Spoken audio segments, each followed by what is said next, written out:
ಸ್ವಾಭಿಮಾನ ಬರಬೇಕಂದ್ರೆ ಶಿಕ್ಷಣ ಕಲೀಲೇಬೇಕು, ಬುದ್ಧಿವಂತರಾಗಲೇಬೇಕು, ವಿದ್ಯಾವಂತರಾಗಲೇಬೇಕು. ಮೊದಲೆಲ್ಲ ಏನ್ ಮಾಡ್ತಾ ಇದ್ರು ಅಂತಂದ್ರೆ ಈಗ ಕಡಿಮೆ ಆಗ್ತಾ ಇದೆ.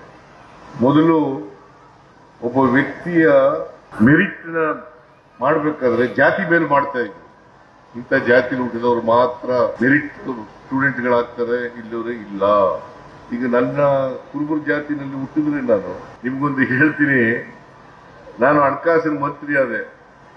ಹಣಕಾಸಿನ ಮಂತ್ರಿ ಆದ್ಮೇಲೆ ಗೊತ್ತಾಯ್ತಲ್ಲ, ಸಿದ್ದರಾಮಯ್ಯನಿಗೆ 100 ಕುರಿ ಲೆಕ್ಕ ಹಾಕಕ್ ಬರಲ್ಲ, ಹಣಕಾಸಿನ ಈ ರಾಜ್ಯದ ಹಣಕಾಸನ್ನ ನಿಭಾಯಿಸ್ಲಿಕ್ಕೆ ಸಾಧ್ಯನಾ ಅಂತೇಳಿ ಲಂಕೇಶ್ ಪತ್ರಿಕೆಯಲ್ಲಿ ಬರೆದ್ರು. ಲಂಕೇಶ್ ಪತ್ರಿಕೆಯಲ್ಲಿ ನಾನು ಈ ರಾಜ್ಯದಲ್ಲಿ 16 ಬಜೆಟ್ ಅನ್ನ ಮಾಡಿದ್ದೆ.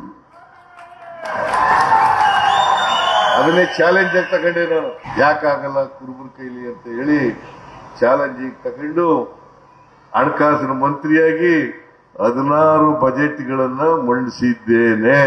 ಅದರಿಂದ ಮೆರಿಟ್ ಇದೆಯಲ್ಲ, ಪ್ರತಿಭೆ ಇದೆಯಲ್ಲ, ಅದು ಯಾರಪ್ಪನ ಮನೆ ಸೋಸ್ತಲ್ಲ, ಜಾತಿಯಿಂದ ಬರಲ್ಲ. ಅದು ಮೆರಿಟ್ ಅನ್ನೋದು, ಪ್ರತಿಭೆ ಅನ್ನೋದು ಜಾತಿಯಿಂದ ಬರಲ್ಲ.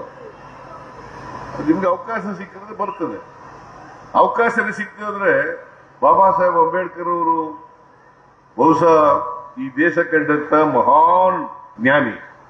ಏಕಾಂಗಾಯ್ತು ಯಾವ ಜಾತಿಯಲ್ಲಿ ಹುಟ್ಟಿದ್ದವರು? ಅಸ್ಪೃಶ್ಯ ಜಾತಿಯಲ್ಲಿ ಹುಟ್ಟಿದ್ದರು. ಹೆಂಗೆ ಅವನು ದೊಡ್ಡ ಜ್ಞಾನಿ ಆಗ್ಬೇಕಾದ್ರೆ, ಮೇರು ವ್ಯಕ್ತಿ ಆಗ್ಬೇಕಾದ್ರೆ ಸಾಧ್ಯ ಆಯ್ತು? ಅದರಿಂದ ಯಾವ ಜಾತಿನಲ್ಲಿ ಹುಟ್ಟಿದೀವಿ ಅನ್ನೋದು ಬಹಳ ಮುಖ್ಯ ಅಲ್ಲ, ನಮ್ಗೆ ಹೆಂಗೆ ಅವಕಾಶ ಸಿಕ್ತು ಅನ್ನೋದು ಬಹಳ ಮುಖ್ಯ. ನಿಮ್ಗೆ ವಿದ್ಯೆ ಕಲಿತಕ್ಕಂಥ ಅವಕಾಶನೇ ಸಿಕ್ಕದೆ ಹೋದ್ರೆ ನೀವು ಮೇಲಕ್ಕೆ ಬರೋಕ್ಕೆ ಸಾಧ್ಯನೇ ಆಗಲಿ. ಅದಕ್ಕೆ ಎಲ್ರಿಗೂ ಸಮಾನ ಅವಕಾಶಗಳನ್ನು ಒದಗಿಸ್ಕೊಡ್ತಕ್ಕಂಥ ಸಂವಿಧಾನ. ಆಗ ದೇವರು ಕೂಡ ನಿಮ್ಗೆ ಸಹಾಯ ಮಾಡ್ತಾರೆ. ಹಿಂದೆ ಹೋದ್ರೆ ಈ ಸಮಾಜದಲ್ಲಿ ಬದಲಾವಣೆ ಮಾಡಲಿಕ್ಕೆ ಸಾಧ್ಯ ಇಲ್ಲ. ದೇವ್ರ ಪೂಜೆನೂ ಮಾಡಿ, ದೇವರನ್ನೂ ಭಕ್ತಿಯಿಂದ ಕಾಣಿ, ಇದನ್ನೂ ಮಾಡಿ.